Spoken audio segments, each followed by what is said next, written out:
Bonjour à tous et bienvenue dans cette nouvelle vidéo In Academy dans laquelle nous allons encore une fois travailler l'algorithmie.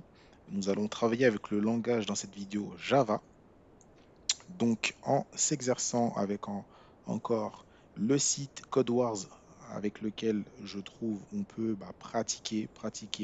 C'est vraiment la chose la plus importante à faire lorsqu'on veut progresser en développement web. D'accord? Donc c'est important bien évidemment d'apprendre, donc d'apprendre les notions, mais il faut surtout les mettre en pratique. Donc sans plus attendre, on va faire ce CodeWars qui est Convert a number to a string. D'accord? Donc convertir un number en string. Je rappelle qu'un string, c'est une chaîne de caractères.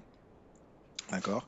Et nous allons faire donc un code wars de niveau 8, le niveau le plus simple. Et puis petit à petit, nous allons évoluer et faire des niveaux 7, ensuite des niveaux 6, et ainsi de suite, et ainsi de suite, et ainsi de suite. D'accord? Donc ici, comme je dis dans chaque vidéo à chaque fois, c'est super important d'être à l'aise avec l'anglais parce que énormément de ressources sont en anglais. Donc moi, je prends l'habitude de laisser en anglais, puis je vous fais la traduction. Je l'explique à chaque vidéo, mais bien évidemment, pour résoudre un algorithme, il est important de comprendre exactement ce qu'on vous demande de faire. D'accord? Donc si vraiment vous avez du mal avec la langue et que vous ne comprenez pas, vous pouvez faire avec le clic droit traduire en français et mettre la vidéo en français, enfin mettre la page pardon, en français, du moins le temps de comprendre ce qu'on vous demande d'être fait. Ok.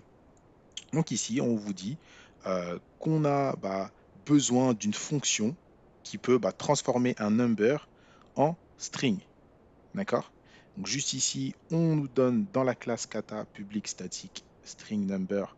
Donc le nom de la méthode, ça va être number to string. D'accord?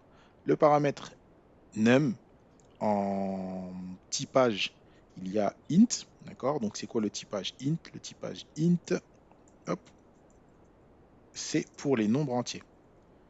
Donc les nombres qui ne sont pas à virgule. Par exemple 10, 40, 50, 60, 12, 13, ainsi de suite, ainsi de suite, ainsi de suite. D'accord? N'oubliez pas qu'on est en Java. En Java, il y a du typage. D'accord?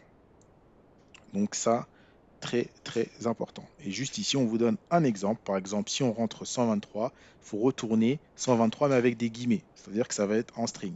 D'accord? Donc là, ça va être plutôt simple. Vu qu'on nous demande de retourner un string, on va prendre directement, on va directement écrire retourne. D'accord?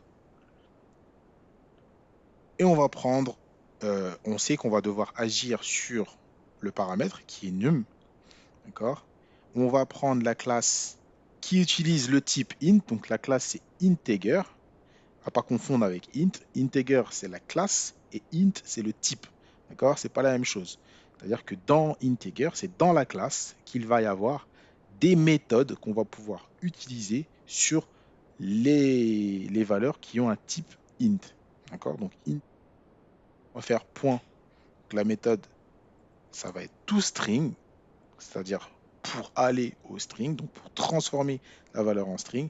Et entre parenthèses, on va tout simplement passer le paramètre et on n'oublie pas le point virgule à chaque fois. Juste là, en faisant ça, on devrait s'en sortir. Donc le test est validé. Je peux faire l'attempt pour faire l'envoi et effectivement correct. Donc c'est validé. Donc ça nous fait gagner des points en plus. Vous voyez, on a un petit système de points juste ici sur CodeWars, donc ça c'est pas mal.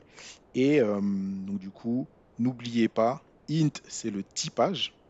D'accord? Il y a plusieurs types en Java. Donc là, vu qu'on utilise un nombre, principalement un nombre entier, euh, le type va être int et on a utilisé la classe integer, d'accord, qui à l'intérieur de cette classe a des int, donc des nombres, d'accord, pour utiliser la méthode qui est dedans, toString, pour répondre aux besoins que nous avions, d'accord? Je vous remercie d'avoir suivi cette vidéo. Alors, je vous donne rendez-vous sur inacademy.com pour toujours plus de cours et d'exercices et d'apprentissage sur le développement web. Aujourd'hui, on était sur le langage Java. N'oubliez pas de vous abonner, d'activer la cloche pour être prévenu dès qu'une vidéo est mise en ligne. Et vous pouvez poser des questions en commentaire. Je prendrai le temps de répondre à toutes vos questions. Je vous remercie et bonne journée à vous.